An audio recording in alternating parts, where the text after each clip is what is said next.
Hello everyone, this is your friend Gaurang देशनी और आज की इस प्यारे से वीडियो के अंदर हम बात करने वाले हैं डेडलॉक प्रिजर्वेशन के बारे में। तो बिना किसी देरी के चलो इसे शुरू करते हैं।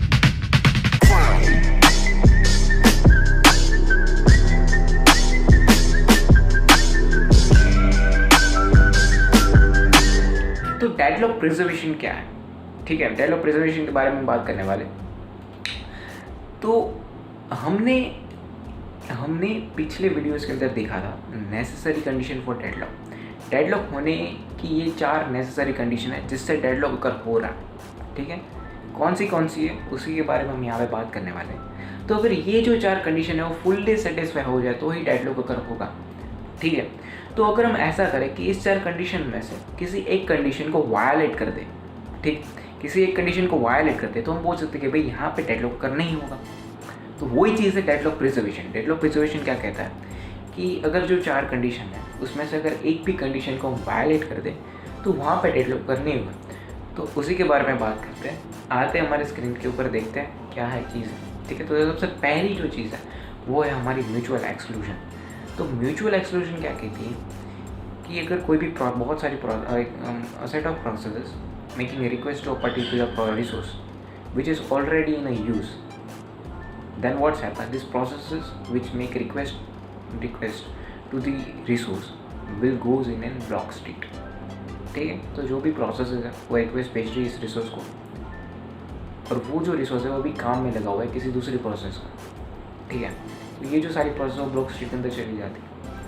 तो म्यूचुअल एक्सक्लूजन क्या कहती है कि जब तक पूरा का पूरा एक प्रोसेस अपना पूरा एग्जीक्यूशन कंप्लीट नहीं करती थी तब तक हम दूसरी प्रोसेसेस को वहाँ पे लाके उसका एग्जीक्यूशन का काम नहीं कर सकते। ठीक है, तो अगर हम म्यूचुअल एक्सक्लूजन को हटा देते हैं तो यहाँ पे रेस कंडीशन अगर होगी, और रेस कंडीशन के बारे में हमने सिंक्रोनाइजेशन मैकेनिज्म के अंदर देखा। रेस कंडीशन शॉर्ट में बोलूँ तो क्या है कि जो भी हमारा रियल आउटपुट है वो हमें नहीं मिलता, हमें डिफरेंट आउटपुट मिलता है, मतलब रॉन्ग आउटपुट मिलता है।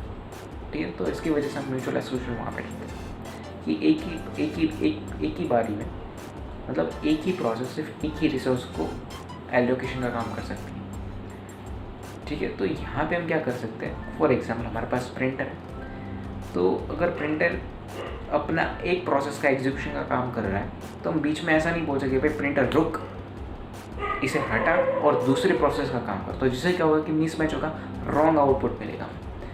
ठीक है, तो हम यहाँ पे क्या कर सकते हैं, यहाँ पे हम स्पूलिंग मेथड यूज़ कर सकते हैं। स्पूलिंग मेथड क्या है कि जिन प्रोसेस ने रिक्वेस्ट भेजी हो भाई आ जाओ, लाइन में आ जाओ। ठीक है, रिक्वेस्ट रख दो और फिर चले जाओ। क्या, रिक्वेस्ट रख दो और फिर चले जाओ। फिर क्या होगा कि प्रिंटर क्या होगा कि एक एक प्रोसेस को उठाएगा उसके अंदर और फिर अपना एग्जीक्यूशन का काम करने लग जाएगा। ठीक है, तो ये है स्पूलिंग मेथड, मतलब हम स्पूल कर रहे हैं सारी की सारी प्रोसेस को और उसके बाद एक उठा रहे हैं और एग्जीक्यूट कर रहे हैं। तो ये है स्पूलिंग मेथड म्यूचुअल एक्सक्लूजन की जगह पे। लेकिन हम ये जो म्यूचुअल एक्सक्लूजन है इसे हटा नहीं सकते। ठीक है, तो ये नेसेसरी कंडीशन है ही है, हम इसे हटा नहीं सकते। हम दूसरे प्रोसेस के ऊपर आते हैं और देखते हैं कि क्या हम इसे हटा सकते हैं कि नहीं। तो जो दूसरी प्रोसेस है वो है हमारी क्या, होल्ड एंड वेट। अब होल्ड एंड वेट क्या कहती है भैया कि एक प्रोसेस ने होल्ड करके रखा है एक रिसोर्स को और रिक्वेस्ट भेज रही है दूसरे रिसोर्स के ऊपर। वो जो दूसरे रिसोर्स के ऊपर रिक्वेस्ट भेज रही है वो भी किसी ने होल्ड करके रखा है, किसी प्रोसेस ने होल्ड करके रखा है, और जिस प्रोसेस ने उस प्रोसेस को होल्ड करके रखा है वही रिक्वेस्ट भेज रही है इस रिसोर्स को। तो यहाँ पे क्या हो रहा है कि hold and waiting for other process to complete its whole execution. तो होल्ड एंड वेट कंडीशन अगर हो रही तो इस होल्ड एंड वेट कंडीशन को डिस्ट्रॉय करना है तो हम क्या कर सकते हैं कि जब भी कोई प्रोसेस आ रही है हम पहले ही देख लेते हैं कि क्या ये पहले ही हम सारे रिसोर्स को रिक्वेस्ट जो है वो पहले ही इनिशियलाइज कर लेते हैं। मतलब क्या कि अगर कोई भी प्रोसेस आई उसे R1 और R2 दो रिसोर्स चाहिए तो उसे पहले ही दे दो, बीच में कोई इंटरफेरेंस ही मतलब।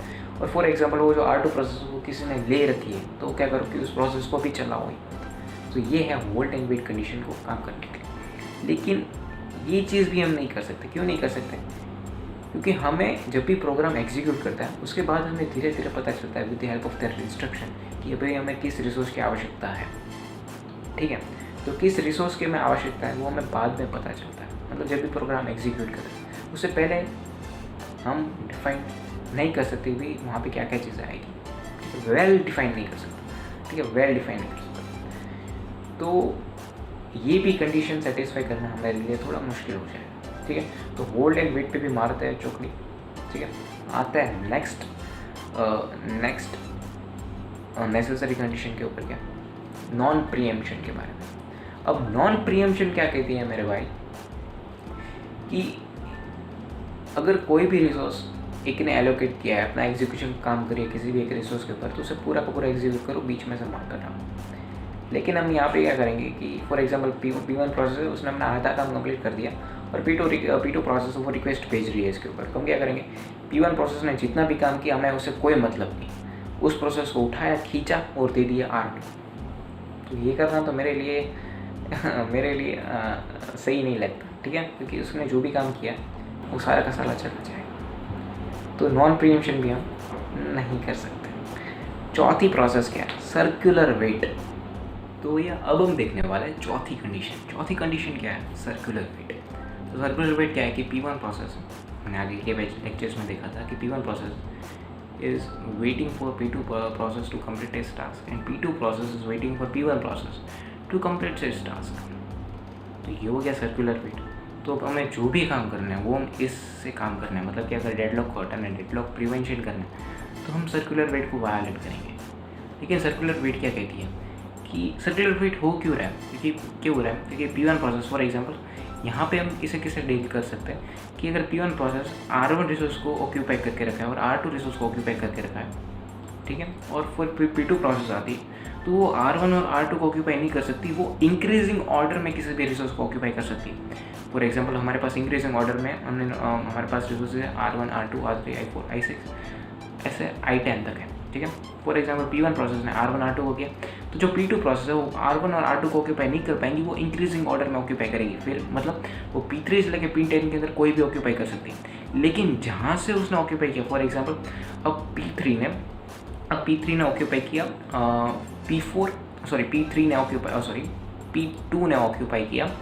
P2 ने ऑक्यूपाई किया P2 प्रोसेस है, उसने ऑक्यूपाई किया है रिसोर्स 4 और रिसोर्स 5 को ऑक्यूपाई कर लिया। तो अब जो दूसरी प्रोसेस आएगी वो ना 1, 2, 3, 4, 5 ये 5 को ऑक्यूपाई नहीं कर पाएगी, वो उसकी इंक्रीजिंग ऑर्डर में ऑक्यूपाई करेगी। और फॉर एग्जांपल जो दूसरी प्रोसेस है वो रिक्वेस्ट कर रही है किसी लोवेस्ट रिसोर्स को, मतलब R1 को, R2 को, जो पहले से ऑक्यूपाई है।